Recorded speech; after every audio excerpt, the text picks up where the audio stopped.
Balakrishna sir తో కలిపి గెలవరు. Last group photo last కి సైకిల్ పోవాలి జగనన్న రావాలి, సైకిల్ పోవాలి జగనన్న రావాలి. సార్ ఈ రోజు అంబేద్కర్ గురించి మాట్లాడుతుంటే వాళ్ళ గొప్ప ఒక బీసీ స్పీకర్ పట్టుకొని పైన పాపులర్ వేస్తుంటే మేము భయపడం, అవి కూడా దేవుడి మీద పూలేసి అనుకుంటాం. మీలాంటి రాక్షసులు అది మంచి రూపం అనుకుంటాం మేము. ఎందుకంటే చంద్రబాబు నాయుడు రూపంలో ఉండే ఆయన పిచ్చి పట్టిపోయింది. పిచ్చి పట్టి వచ్చిన వాళ్ళు కూడా అందరూ కూడా పిచ్చిపోయినట్టుగా ఈరోజు బిహేవ్ చేస్తున్నారు వచ్చేసి. ఇది పద్ధతి కాదు.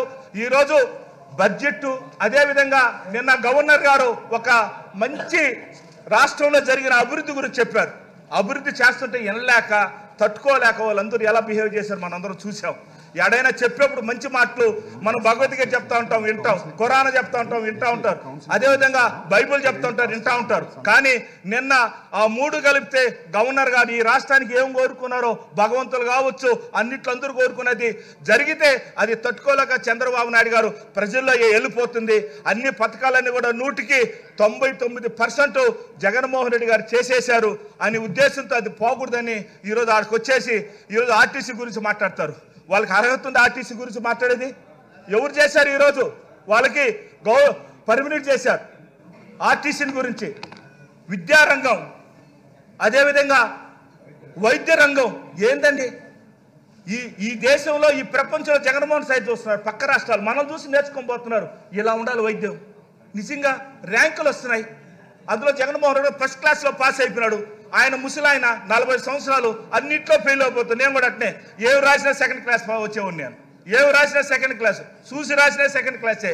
అదే మాకు చంద్రబాబు నాయుడు ఈరోజు 5 ఏళ్ళు ఇది వచ్చేసి సిపిఎం సిపిఐ అదేవిధంగా పవన్ కళ్యాణ్ తెలుగుదేశం బీజేపీ 5 జగన్మోహన్ రెడ్డి అర్జున్ లాగా బాణం వేస్తున్నాడు. 5 ఏళ్ళు అయిపోతాయి. 5 ఏళ్ళే వీళ్ళు చూసారా వీళ్ళకి. కాబట్టి రాష్ట్రం ప్రజలంతా ఒక సైడు, డబ్బుండేవాడు ఒక సైడు.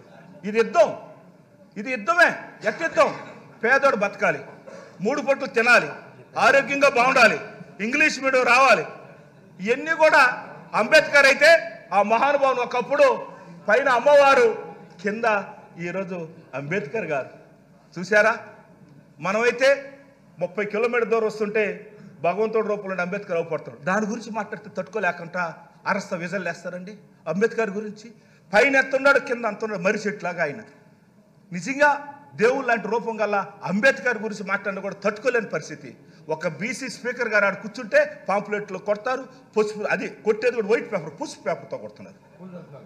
అది మేము పూలుగా భావిస్తాం. మా పార్టీ జగన్మోహన్ రెడ్డి గారు ఒకటే చెప్పారు, వాళ్ళు ఎన్ని అరిసినా ఎన్ని చేసినా ప్రజలు మన సైడ్ ఉండారు, దేవుడు మన సైడ్ ఉండాడు అనే ఉద్దేశంతో ఈరోజు లాస్ట్కి చంద్రబాబు నాయుడు కుట్రలు ఎట్టుంటాయంటే ఈ రాష్ట్రంలో నిజంగా చెప్పాలంటే ఆయన్ని ఒక పెద్ద బాహుబలి పార్ట్ 1 బాహుబలి పార్ట్ 2 అట్టా మీరైతే ఒక పార్ట్లో 1 ఉంటారు అనుకుంటా. రామారావు టైంలో మీరు బాహుబలి 1 స్టోరీలో మీరు ఉంటారు, మేము వచ్చిన బాహుబలి 2 అనుకుంటా. ఇంకోటి కూడా బాహుబలి 3 అంత పెద్ద స్టోరీలు ఉన్నాయి. రాజకీయం ఎలా దాని గురించి ఒక గ్రంథం రాయొచ్చు. ఆయన కొన్ని తరాలు దాన్ని నేర్చుకోవచ్చు, ఒక పాఠ పుస్తకం పెట్టవచ్చు. జగన్మోహన్ గారు రిక్వెస్ట్ చేస్తున్నాను నేను, దయచేసి మీరు స్కూల్లో ఆయన పాఠ పుస్తకాలు పెడితే ఎలా మోసాలు చేయొచ్చు, ఎలా ఈరోజు నేర్చుకోవచ్చు, మోసాలతో రాజకీయం ఎలా చేయొచ్చు అనేది చంద్రబాబు నాయుడు గురించి కుట్ర బుక్కం అనే ఒక డైరీని పెట్టాలి. అదేవిధంగా మొన్నంతా కూడా ఎర్ర డైరీ అని చెప్తా ఉన్నారు. ఏడపోయినా నాది ఎర్ర డైరీ ఉందని. అది ఎర్ర డైరీ కాదు, ఏ ఊర్లో ఏం దొరుకుతాయి తినేదానికి పనికి వస్తుంది. ఈరోజు వాళ్ళు ఆశపడుతున్నారు కుప్పంలో కూడా చంద్రబాబు నాయుడు గెలవలేరు, కుప్పంలో కూడా గెలవలేరు. స్పీకర్ సార్ కుప్పంలో కూడా గెలవలేరు. ఖచ్చితంగా ఈసారి జగన్మోహన్ రెడ్డి గారు ప్రజల దీవెనతో మరలా ముందుకు వస్తూ ఉన్నాడు.